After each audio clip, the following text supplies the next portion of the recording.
ఆకాశం అంత పెద్ద సముద్రం, మధ్యలో ఒక శిఖరం, ఆ శిఖరం పైన వెలుగుతున్న నక్షత్రాలు. దూరంగా ఒడ్డున ఒక కుర్రాడు కూర్చున్నాడు. ఏమైనా సరే ఆ శిఖరాన్ని చేరుకోవాలి, ఆ తారల్లో నేను వెలగాలి అని సంకల్పించుకున్నాడు. తన నమ్మకాన్ని ధైర్యంగా మార్చుకొని ఒక్కసారిగా సముద్రంలోకి దూకేశాడు.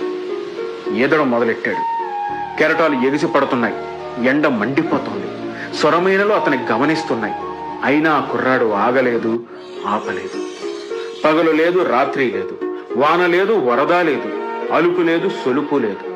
అతడికి కనబడింది ఒక్కటే, ఆ శిఖరం. ఊపిరి బిగిసిపోయింది, గుండె బరువెక్కింది, ఒళ్ళు గొల్లయింది, కాని వెనక్కి తగ్గలేదు.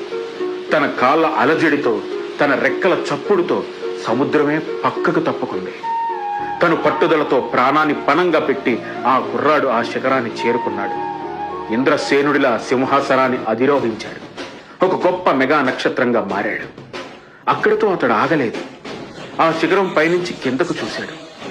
ఇంకా ఎంతో మంది తనలాగే ఆ శిఖరాన్ని చేరాలని తపన పడుతూ సముద్రంలో ఈదడానికి కష్టపడుతున్నారు అని గమనించాడు. వెంటనే సముద్రంలోకి దూకి మళ్లీ ఎదురీత మొదలుపెట్టాడు. అందరిని తన మార్గంలోకి తీసుకొచ్చి దారి చూపాడు. శిఖరం పైన తన పక్కన కూర్చోబెట్టాడు. ఇదంతా చూసిన నేను ఆశ్చర్యంతో అతన్ని అడిగినప్పుడు అతడు చెప్పిన మాట నేను ఇప్పటికీ మర్చిపోలేదు. నేను నా నమ్మకాన్ని ధైర్యంగా మార్చి ఈదాను.